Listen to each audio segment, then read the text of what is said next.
आज के इस वीडियो में मैं बात करने वाला हूं कि भारत में धर्मों का उदय कब हुआ, इस पर बात करने वाला हूं। आमतौर पर हमारे दिमाग में इतिहासकारों ने ये भ्रम पैदा कर दिया है कि भारत में धर्म तो प्राचीन समय से चले आ रहे हैं। सनातन धर्म को मानने वाले कहते हैं कि हमारा धर्म सबसे पुराना है। जैन धर्म को मानने वाले भी जैन धर्म को अति प्राचीन मानते हैं। बौद्ध धर्म को मानने वाले भी स्वयं को प्राचीन मानते हैं। अब इसकी वास्तविक सच्चाई क्या है, वो मैं आपको इस वीडियो के माध्यम से बताने वाला हूं। और ये बात मैं आपको पहले ही बता देता हूं कि यह वीडियो किसी भी धर्म को नीचा दिखाने या फिर उसके अनुयायियों की भावनाओं को आहत करने के लिए नहीं बनाया गया है। यह वीडियो केवल जानकारी की दृष्टि से बनाया गया है। तो आइए वीडियो की शुरुआत करते हैं।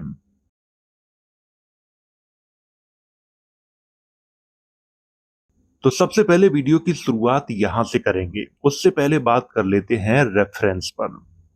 Number 1 Indian epigraphy, Richard Salomon की है ये। Number 2 the stupa of Bharhut, Alexander Cunningham. ये भी बहुत ही इंपॉर्टेंट है और भरहूत स्तूप के बारे में बहुत ही महत्वपूर्ण जानकारी इससे मिलती है। Number 3 Ajanta to Ellora, Walter M. बहुत ही महत्वपूर्ण जानकारी अजंता और एलोरा की गुफाओं के बारे में इससे प्राप्त होती है। Number 4 Ellora, PR Srinivasan. इससे एलोरा की गुफाओं के बारे में बहुत अच्छी जानकारी मिलती है। इन चारों के अलावा मैंने अपने व्यक्तिगत नोट्सों का सहारा भी लिया है। तो ये तो थी रेफरेंस की बात, क्योंकि कुछ लोग अक्सर ये कहते हैं कि सर आप रेफरेंस नहीं देते हो, तो मैंने पहले ही रेफरेंस यहाँ पे दे दिया है।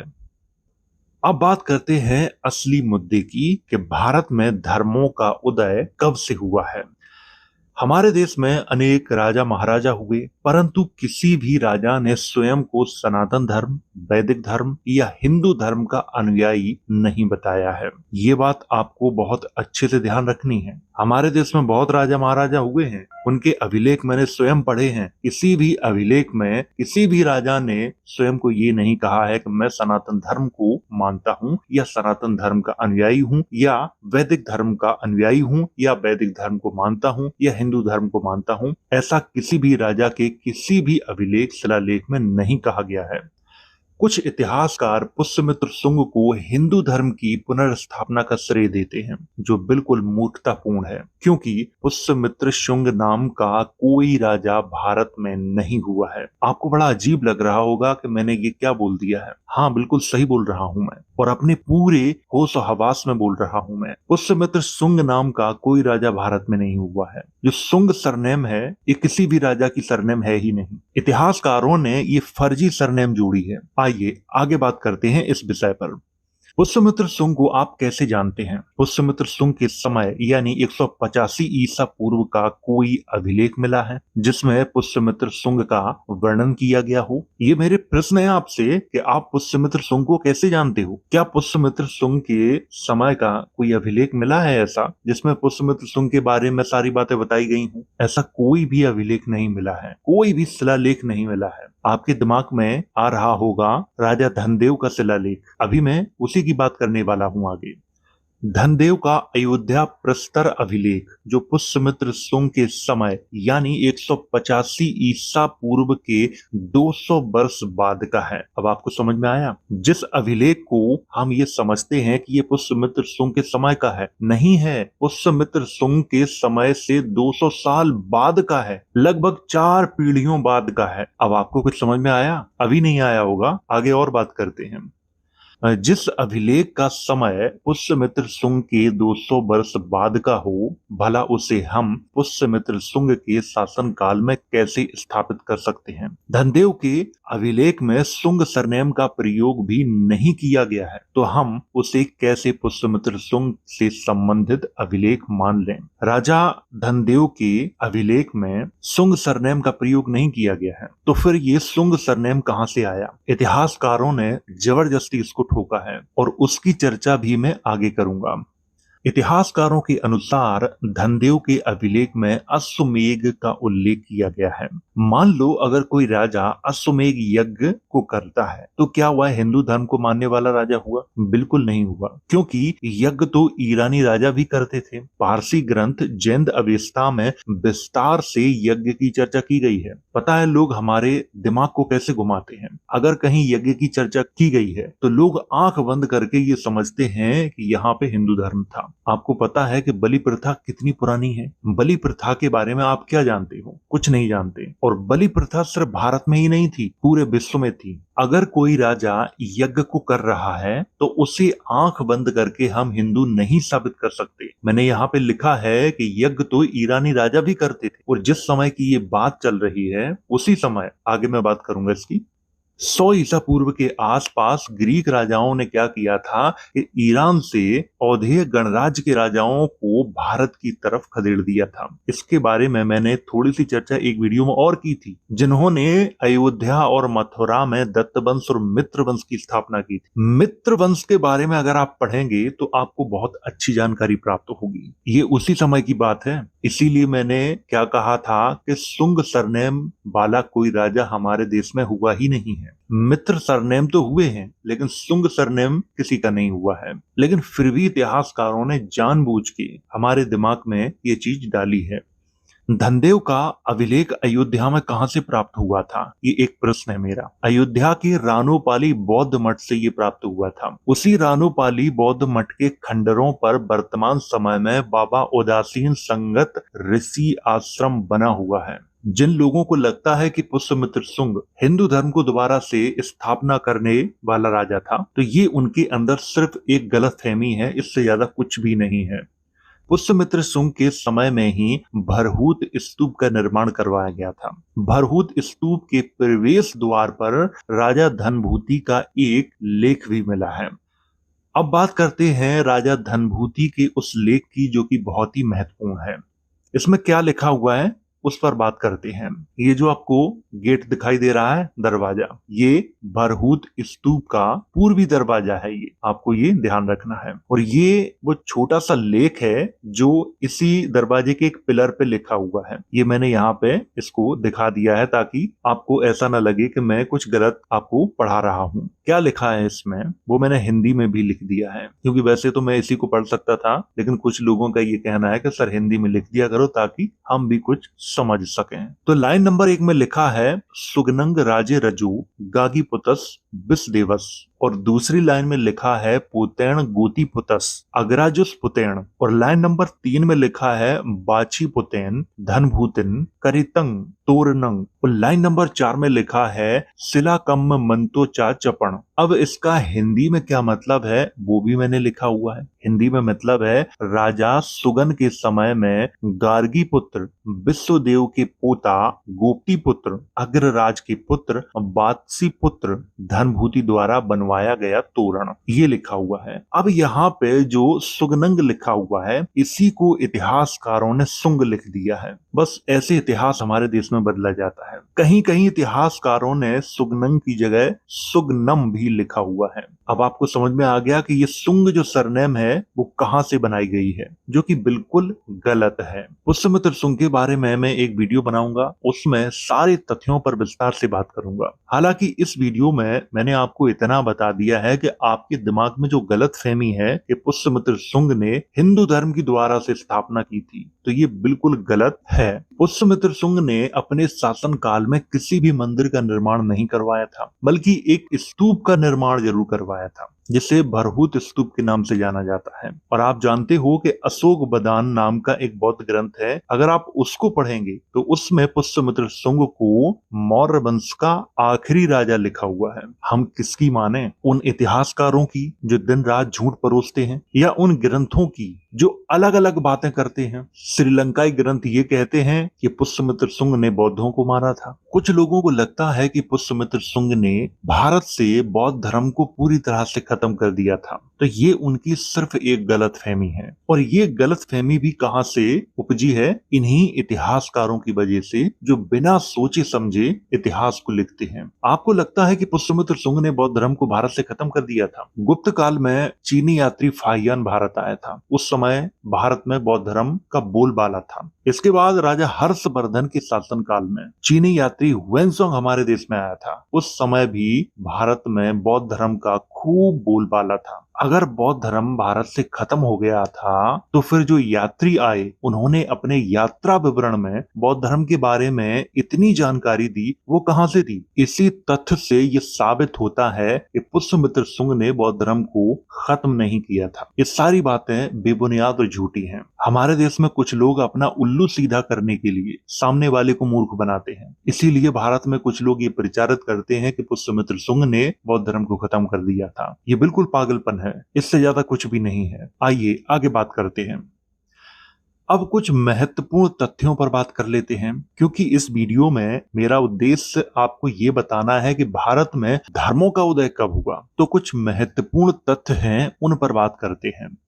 सम्राट अशोक ने अपने राज्य अभिषेक के 12वें और 19वें वर्ष में क्या किया था कि आजीवक संप्रदाय के साधुओं के लिए बराबर की पहाड़ियों में गुफाओं का निर्माण करवाया था। ये बात आप लोगों ने भी इतिहास में पढ़ी होगी, पढ़ी है। सामने ये चित्र है।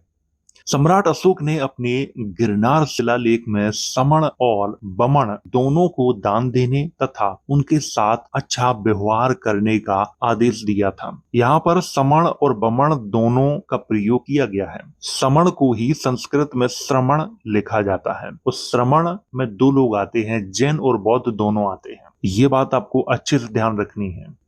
कलिंग के राजा खारवेल के हाथी गुम्फा अभिलेख में स्तूप पूजा तथा ब्राह्मणों को दान देने आदि का जिक्र किया गया है। इस पर मैंने एक वीडियो बनाया था, आप लोगों ने अगर देखा होगा तो आपको जरूर मालूम होगा। इतिहासकारों के अनुसार राजा खारवेल जैन धर्म के अनुयायी थे, परंतु हाथी गुम्फा अभिलेख में श्रमण परंपरा के अनुयायी होने का प्रमाण मिलता है।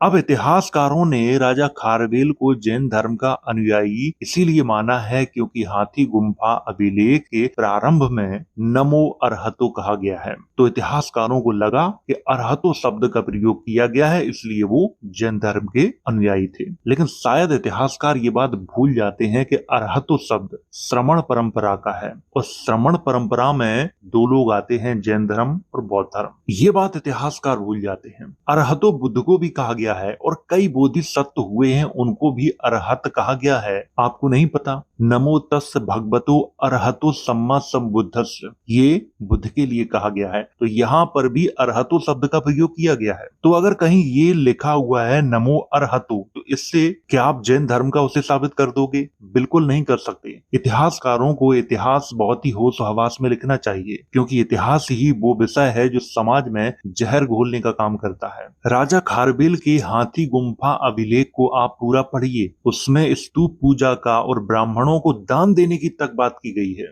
ये बातें इतिहासकार नकार देते हैं। हमारे देश में 11वीं 12वीं शताब्दी तक किसी भी धर्म का कोई प्रचलन नहीं था। ये बात मैं आपको बताने का प्रयास कर रहा हूँ, लेकिन इतिहासकारों ने हर राजा को किसी न किसी धर्म से जोड़कर लोगों को भ्रमित कर दिया है। अभी मैं आगे और बात करूंगा।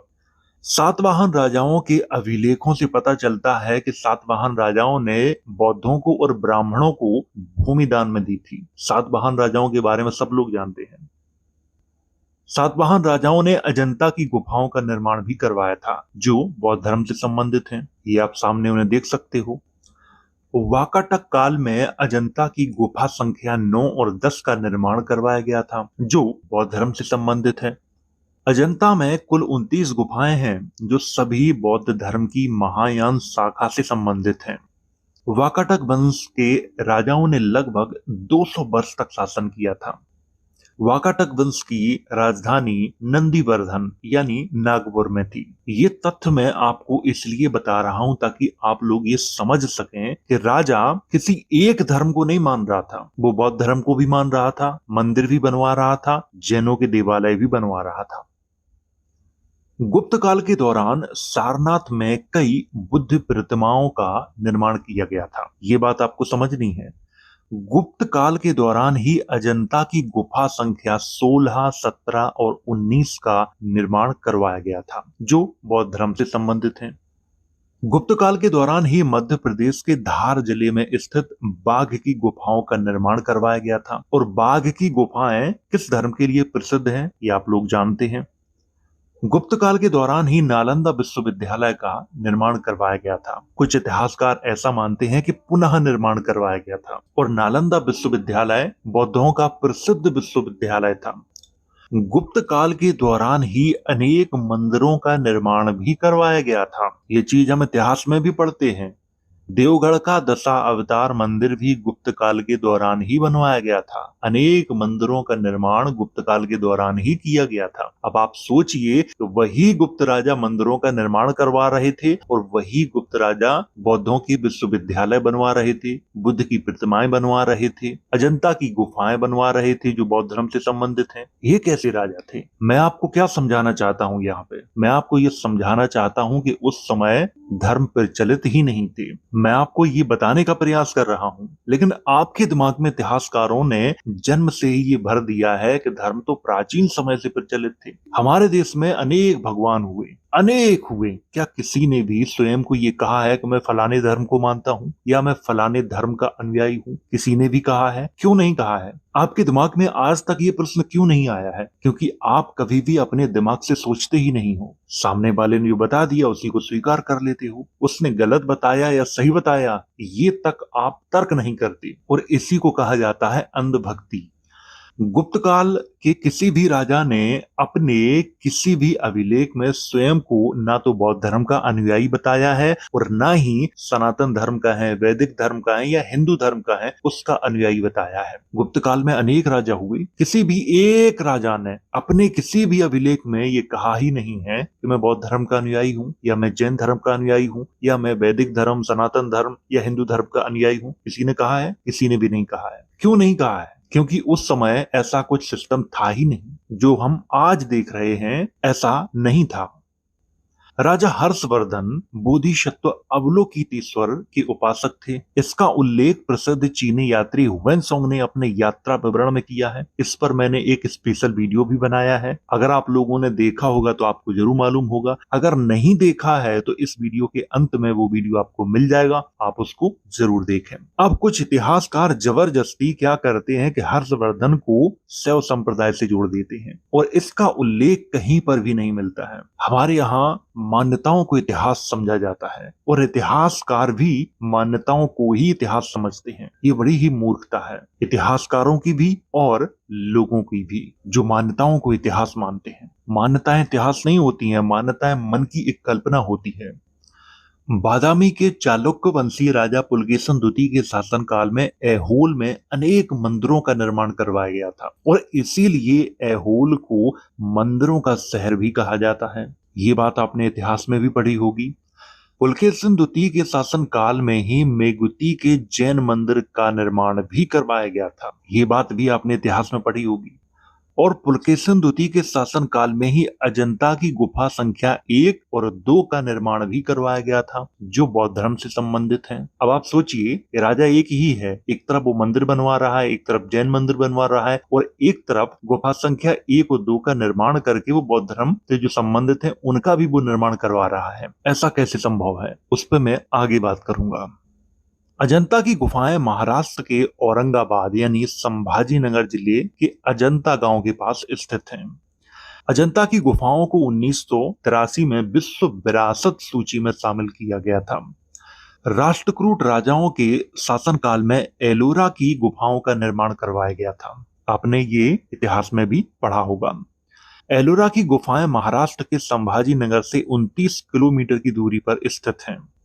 एलोरा में गुफाओं की संख्या 34 है, जिसमें गुफा संख्या 1 से लेकर 12 तक बौद्ध धर्म से संबंधित हैं। मतलब सबसे पहले बौद्ध धर्म की गुफाएं हैं, इसके बाद गुफा संख्या 13 से 29 तक, कहीं कहीं 28 तक लिखा हुआ है, हिंदू धर्म से संबंधित हैं। और गुफा संख्या 29 से 34 तक जैन धर्म से संबंधित है। अब आप सोचिए कि राष्ट्रकूट राजा बौद्ध धर्म से संबंधित गुफाएं भी बनवा रहे हैं, हिंदू धर्म से संबंधित गुफाएं भी बनवा रहे हैं, जैन धर्म से संबंधित गुफाएं भी बनवा रहे हैं। अब इतिहासकार इस पे क्या कहते हैं कि वो धार्मिक रूप से सहिष्णु थे? बिल्कुल नहीं थे, क्योंकि उस समय ये धर्म चलते ही नहीं थे। और इस बात को कहने की इतिहासकारों में हिम्मत नहीं है, क्योंकि वो धार्मिक लोगों से पंगा नहीं लेना चाहते हैं। अब आप लोग कुछ समझे, मैं ऐसे अनेक तथ्य आपके सामने प्रस्तुत कर सकता हूं जो ये चीख चीख के कहते हैं कि राजा वही है, और वो बौद्ध धर्म से संबंधित भी है, हिंदू धर्म का है या वैदिक धर्म का है उससे भी संबंधित है, और जैन धर्म से भी संबंधित है।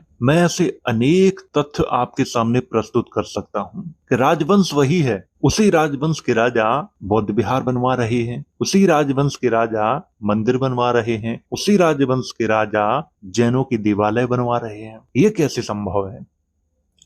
अब बात करते हैं असली मुद्दे पर कि भारत में धर्मों का उदय कब और कैसे हुआ। 11वीं 12वीं शताब्दी से पहले हमारे देश में कोई भी धर्म प्रचलित नहीं था। इस पर मैं किसी भी व्यक्ति को या किसी भी इतिहासकार को चुनौती दे सकता हूं, अगर कोई साबित कर दे कि 11वीं 12वीं शताब्दी से पहले फलाना धर्म भारत में प्रचलित था। कोई धर्म प्रचलित नहीं था। एक परंपरा थी जिसको श्रमण परंपरा कहा जाता था, वो परंपरा प्रचलित थी। उस श्रमण परंपरा का ही एक शब्द है सनातन। कुछ लोग उसी श्रमण परंपरा को सनातन परंपरा के नाम से पुकारते हैं। तो चाहे आप सनातन परंपरा कह लो या श्रमण परंपरा कह लो, एक ही बात है। कुछ लोग कहेंगे नहीं ये अलग अलग है, ये आपकी मर्जी है, क्योंकि श्रमण परंपरा के ही गुरु बुद्ध थे और महावीर थे। बुद्ध ने कहा है एस धम्मो सनातनो, यहीं से सनातन शब्द आया है। इसीलिए मैं सनातन शब्द को श्रमण परंपरा का शब्द मानता हूँ। अब आपके ऊपर है, आप मानो या ना मानो। तो 11वीं 12वीं शताब्दी से पहले हमारे देश में कोई धर्म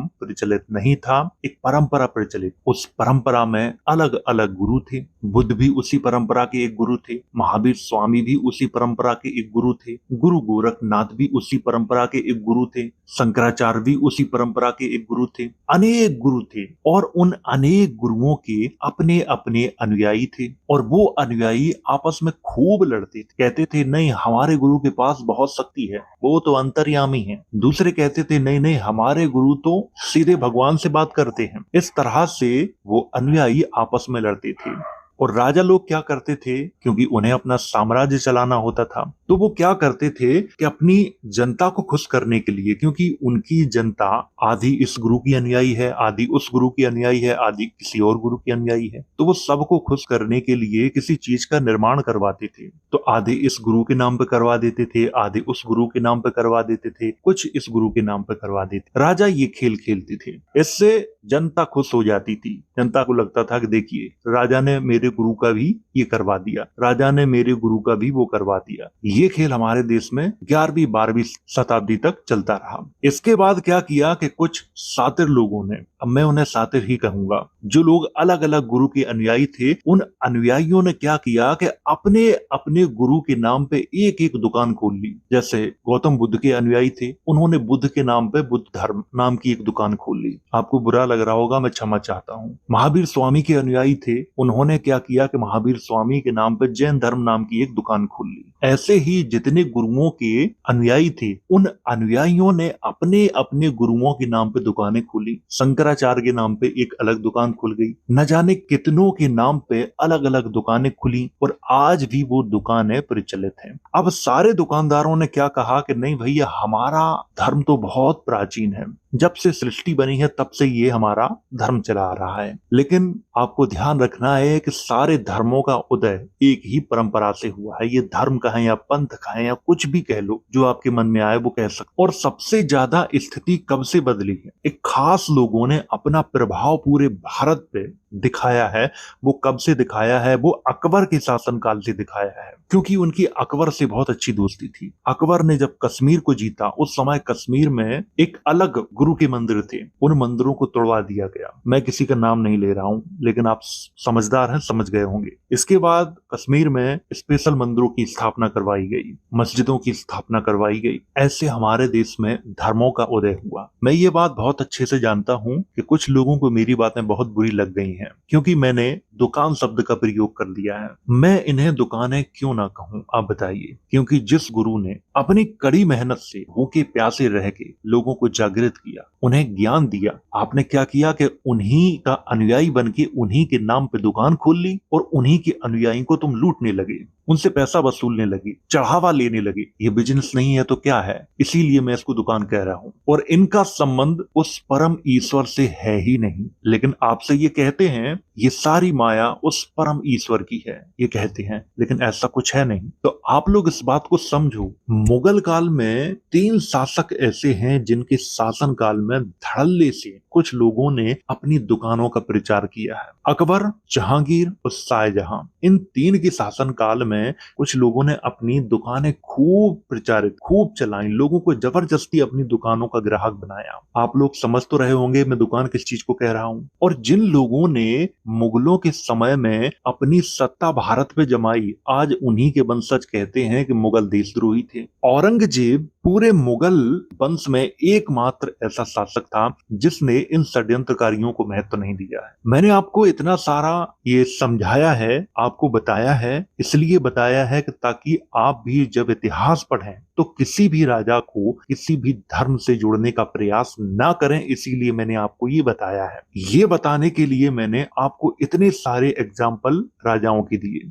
राष्ट्रकूट वंश के बारे में जब भी हम पढ़ते हैं या जब भी हम किसी के मुंह से सुनते हैं तो सारे लोग यही कहते हैं कि वो हिंदू धर्म के अनुयायी। लेकिन उन्होंने जब एलोरा की गुफाओं का निर्माण करवाया तो सबसे पहले बौद्ध धर्म की गुफाएं बनवाई, इसके बाद हिंदू धर्म की गुफाएं बनवाई, इसके बाद जैन धर्म की गुफाएं बनवाई। अगर वो हिंदू धर्म के थे तो सारी गुफाएं हिंदू धर्म की क्यों नहीं बनवाई? क्योंकि ये धर्म का खेल तब चलता ही नहीं था। ये धर्म का खेल बहुत बाद का है। इसीलिए मैं आपसे कहता हूं कि सोचो समझो तभी किसी चीज को स्वीकार करो। और जो लोग आंख बंद करके किसी चीज को स्वीकार करते हैं वो अंधभक्त होते हैं। और आप अंधभक्त मत बनिए, क्योंकि अंधभक्ति एक बीमारी है। तो आज के वीडियो में बस इतना ही। अगर वीडियो आपको अच्छा लगा हो तो इसे लाइक करें, शेयर करें। वीडियो देखने के लिए धन्यवाद।